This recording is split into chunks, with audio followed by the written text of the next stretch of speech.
Hare Krishna, Hare Krishna, Krishna Krishna. Descripción de los Hare Krishnas.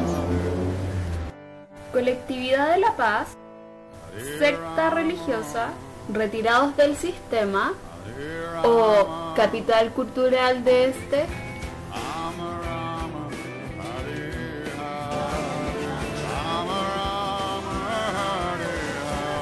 Actualmente existen muchas colectividades, sin embargo existe una en particular que despierta la curiosidad en las personas, los Hare Krishna. Estas se generan a partir de una idea en común, que en el caso de este grupo se basa en un dios de la mitología hindú, Krishna, generándose, por lo tanto, un grupo fundamentado en una práctica cultural, entendiéndose esta, de acuerdo a Gross, como un espacio de ideas donde se busca que las personas adopten la conciencia de la identidad de una colectividad. Habermas plantea que para lograr una identidad individual es necesario que ésta se adquiera mediante una decisión solitaria y se elija a sí mismo. Es ahí entonces cuando el individuo debe buscar las tradiciones a través de las colectividades que desea seguir.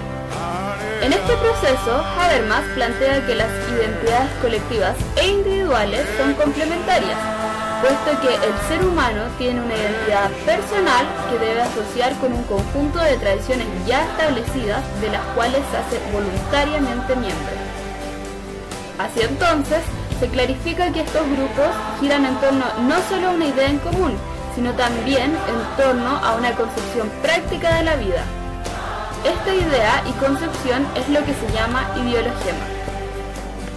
El ideologema se entiende, según el sociolingüista Edmund Cross, como un microsistema, es decir, como un discurso social en el que se promueven a través del lenguaje el conjunto de ideología y concepción de mundo de un grupo social, en este caso de los Hare Krishna. Hoy por hoy se está en un periodo de transición ideologemática, en el que coexisten identidades en torno a dos idiosemas, el cultural y el posmoderno. Esta coexistencia no es similar, pues uno de estos posee mucho más poder sobre otro, dado que la cultura, según Edmund Cross, se ha desestabilizado a causa de la globalización, por lo que las clases dominantes ya no tienen un interés en el bienestar colectivo. Como consecuencia directa de la globalización, surge el ideologema postmodernista. La conformación de este tiene influencia del discurso social vociferado por los entes poderosos a mediados del siglo XX. Así entonces, se promueve una ideología desvalorizante, con culto predominante a las formas, el individualismo y la falta de compromiso social, lo que lleva a que la concepción del hombre postmoderno se transforme y limite a una visión homogénea y de participación pasiva. Este idiosema se encuentra presente en la mayoría de las colectividades identitarias actuales, explicándose su hegemonía gracias a las instituciones especializadas que actúan mediante mecanismos de difusión de la ideología y rigen la vida cotidiana. Estos, según Althusser, se denominan aparatos ideológicos del Estado.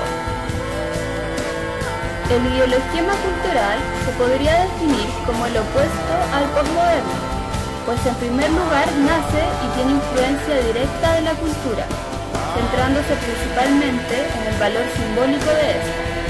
Asimismo, este ideologema se caracteriza por basarse en prácticas culturales, en las que se profesa el rito y la fe, en su sentido más espiritual, siendo por tanto un ideologema no solo basado en los elementos tangibles, como lo posmoderno, sino que también fundamentado en lo intangible y en lo inexplicable de ciertos aspectos de la vida.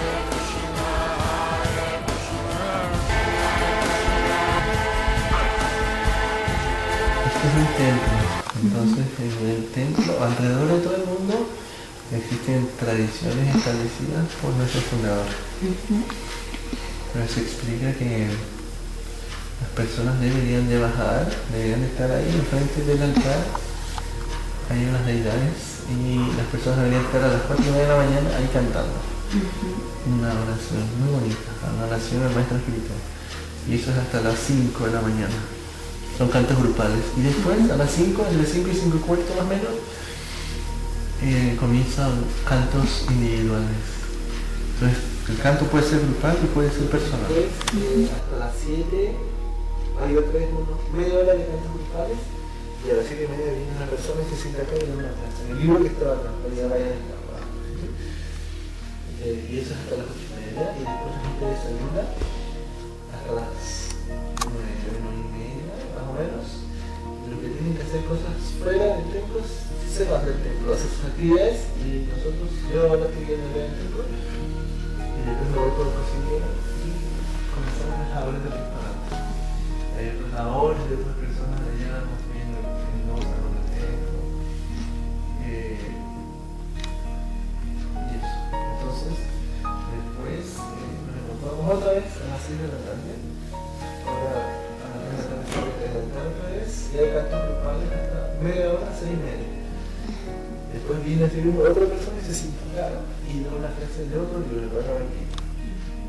Y eso dura aproximadamente una hora, hasta las 7:30. Se discute un poco, preguntas y respuestas y cosas así, y después se da una pequeña necesita y un resumen. Ahora, los Hare Krishna que encontramos en Chile también se fundamentan en esta práctica, pues este grupo también se llama Sociedad Internacional para la Conciencia de Krishna, o ISKCON. Su origen remoto habría sido el Vishnuismo, que creía que Vishnu era el Dios supremo, que se manifestó como Krishna. A partir de estas ideas, Chaitanya Mahaprabhu enseña que Krishna es más bien el Dios principal, que un día se habría revelado como Vishnu. En este sentido, el pensamiento doctrinal de esta comunidad aparece como hindú, aunque con algunas transformaciones y adaptaciones nuevas. Dios ya no sería algo impersonal y desconocido, solo algo personal a quien se le puede adorar y relacionar con todos. En su estado final no tendría personalidad. Esta doctrina habría llegado a los Estados Unidos en 1965 con el anciano Ajay Charan de Bhaktivedanta Swami Prabhupada, quien nació en Calcuta en 1896, India. No debemos olvidar que sus orígenes están en las escrituras sánscritas de los Vedas, especialmente en el Upanishads y en el Bhagavad Gita. Ahora, si nos vamos a aspectos más técnicos, nos encontramos con su categoría social, que se basa en ser creyente de Krishna, ser un servidor de Krishna y repetir las enseñanzas de Krishna. Sus elementos materiales se basan en ropa típica de la India en ocasiones especiales como horas de servicio a Krishna, rosario de 108 cuentas, consumo solo de productos lácteo-veganos, el uso del bindi, que solo se colocará en horas de servicio a Krishna, joyas representativas. Con esto nos referimos a collares, pulseras, aros que tengan relación con la religión hindú, y específicamente Krishna. También los hay con un significado karmático más que religioso. El peinado es más bien optativo. Las mujeres suelen llevar el pelo tomado cuando se encuentran en servicio y son reacias a su corte, pues es símbolo de feminidad y de respeto al cuerpo. Los hombres, en cambio, tienden a raparse todo el pelo del casco que se encuentra alrededor de una cola de caballo, la cual dejan crecer. Y finalmente, sus otros de identificación, Krishna y Prabhupada. Sus otros de diferenciación, todos aquellos que no siguen las enseñanzas de Krishna. Ante estos dos ideologías notamos claras diferencias que nos llevan a preguntarnos si ¿existe una marginación social de estas culturas identitarias? Y si existen, ¿a qué se debe? Generándose la problemática fundamentada en que la existencia de identidades colectivas como la de los Hare Krishna, basadas en ideogramas de cultura en torno a la fe y ritos, son discordantes con el ideologema promovido hacia el hombre posmoderno. Esta marginación existe debido a la discordancia dada entre los prototipos de identidad que tienen estas culturas identitarias como los Hare Krishna y la cultura postmoderna. Sin embargo, y a pesar de todo esto, frente a colectividades ideologemáticas culturales como los Hare Krishna, no solo perduran, sino también se promueven culturalmente. Así entonces, es posible afirmar que identidades como los Hare Krishna subsisten por la necesidad que ciertas personas tienen por desarrollar ideologemas culturales en torno a la fe y rito.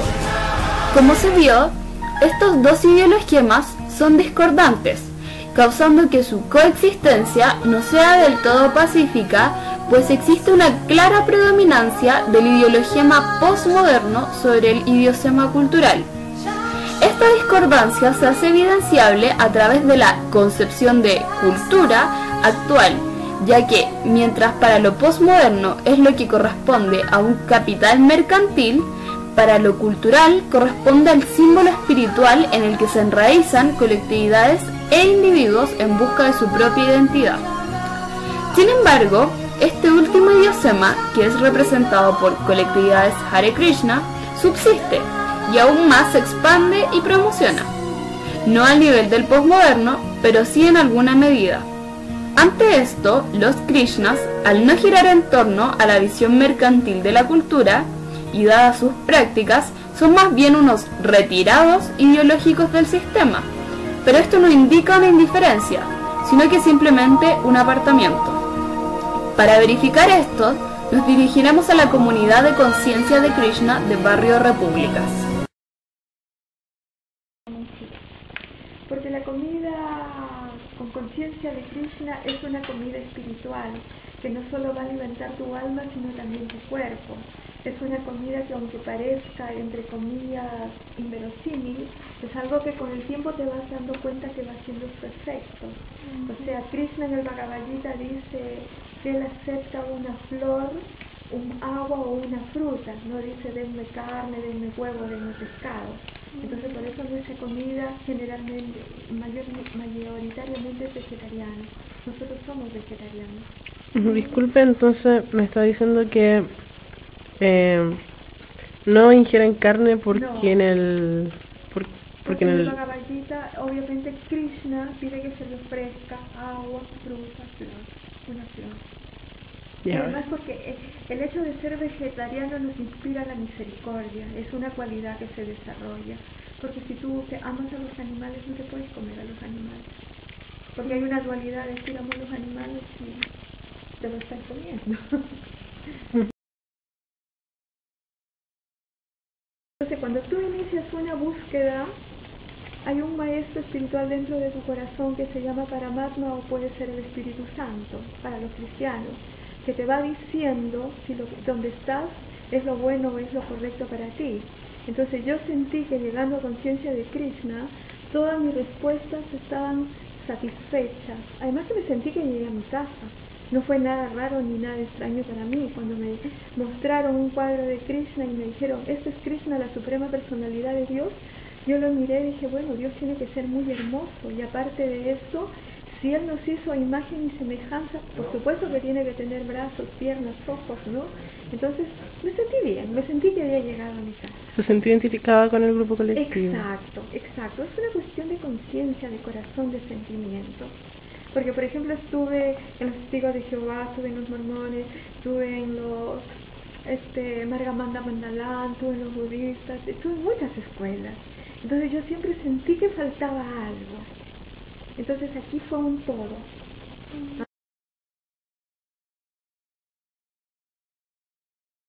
Muchísimo, muchísimo, porque nuestra carrera en el mundo occidental es solamente material. porque no hay ninguna escuela que te hable del alma, ¿no? Ni que te enseñe a crecer espiritualmente. En cambio, aquí en Conciencia de Krishna te hablan del alma y de quién es Dios y te enseñan a relacionarte con Dios. No es ese Dios que uno lo mira con miedo porque te va a castigar, ¿no? Porque Krishna puede ser un amigo, puede ser tu padre, puede ser tu hermano. Cada devoto tiene una forma singular de relacionarse con Krishna. ¿No? Pensamos que lo importante, o sea, la parte económica es importante, o sea, nosotros decimos que no, porque si nosotros queremos hacer cosas para Krishna, queremos hacer un templo, necesitamos de lo económico, pero todas las acciones materialistas tú las puedes espiritualizar, las puedes canalizar, llevándolo hacia un buen fin, ¿me entiendes? Por ejemplo, si yo gano mucho dinero, parte de ese dinero puedo donar, por ejemplo, para que se construya un templo, puedo comprar boga para que se le haga la comida más rica a Krishna, o puedo traer cosas para los monjes que viven dentro del templo. Entonces es una forma de espiritualizar esa cosa económica. ¿Verdad? No nos podemos desentender de un mundo económico porque vivimos dentro de él.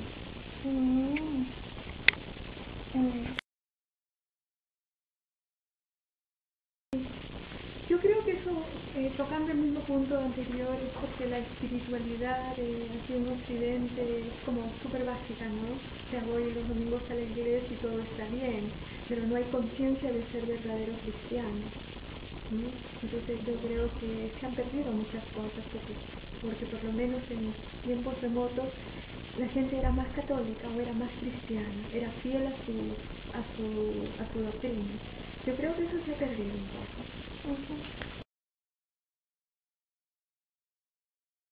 A ver, sí tenemos ritos, seguimos ritos y tenemos 4 principios que son básicos para nosotros. Todo devoto canta 16 rondas diarias en su rosario. Tenemos un maestro espiritual a quien obedecemos, o sea, el maestro te indica para elevarte dentro de la vida espiritual, ¿no? Entonces los pasos a seguir.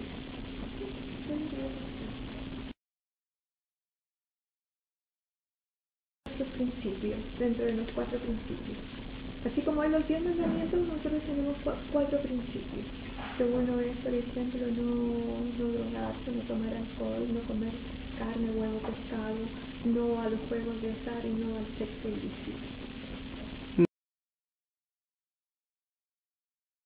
Con la congregación. Bueno, es muy afectuosa, muy de piel, muy de alegría. Somos como una gran familia. Somos como, somos discípulos de diferentes maestros espirituales, entonces somos como primos hermanos, como unos primos, ¿no? ¿Cómo se determina cuál es el maestro de cada uno? Tú lo sientes en tu corazón.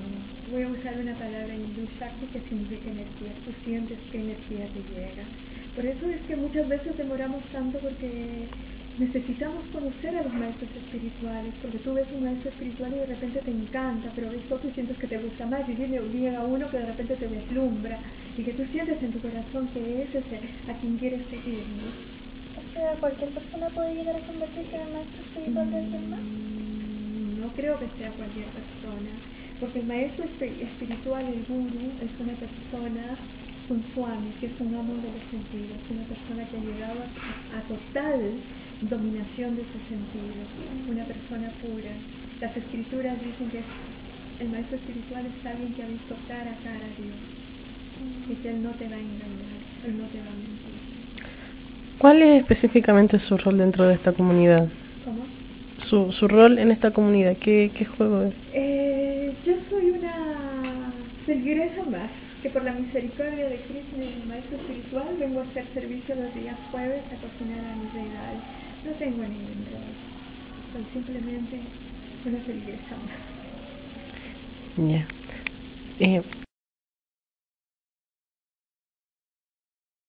La meta.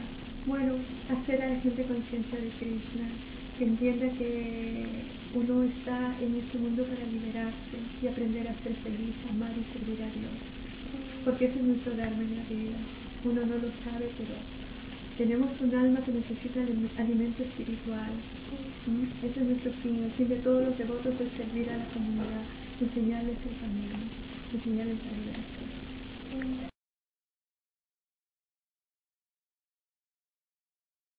Creo, mi amor, que la mejor forma de predicar a una persona es su ejemplo.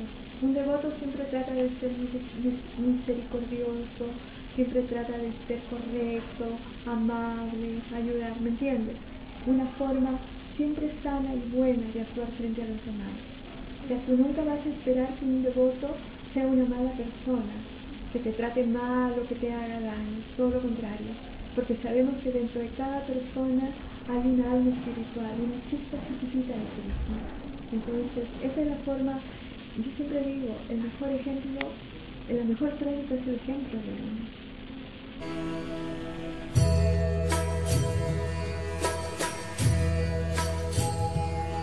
Hare Krishna,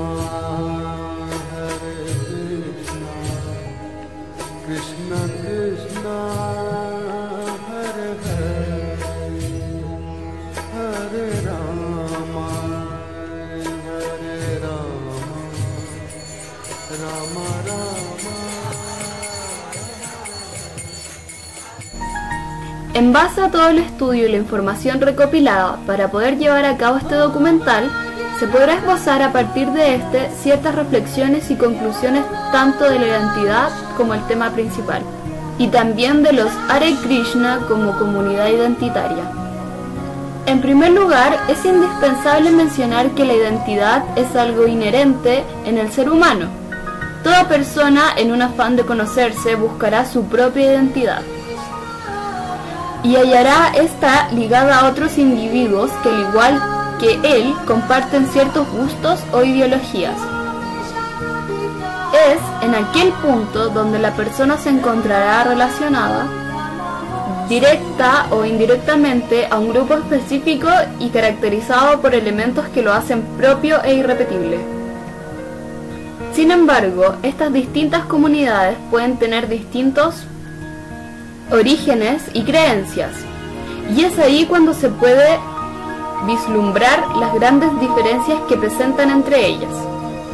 En este documental se intentó dar el contra de los dos grandes sistemas identitarios que coexisten en nuestro contexto y que se basan a su vez en un concepto clave para identificarlos, el cual fue denominado ideologema. Este ideologema, creado por Edmund Cross, nos muestra dos tipos de concepciones de ver a las comunidades actuales. Unas basadas en el tipo de hombre promovido por el postmodernismo y otro de una índole mucho más cultural y tradicional promovido por ideologemas de fe y rito. Los Hare Krishna, como comunidad con un claro rasgo identitario, se basan en este segundo ideologema y por lo cual pertenecen a las diversas asociaciones que basan su forma de vivir en un ser superior, el cual los define y les da un ápice para formar una serie de tradiciones únicas y elementales para de ese modo fortalecer su fe o creencia en algo. Estos sistemas identitarios son variados en Chile y en todo el mundo, existiendo miles de ellos en todos los contextos históricos a lo largo de la humanidad. Sin embargo, a pesar de todo, son ciertamente segregados socialmente, y ante aquella realidad nace la siguiente interrogante: ¿por qué sistemas culturales como los Hare Krishna, que llevan siglos de historia existiendo dentro de una sociedad, son marginados por esta misma?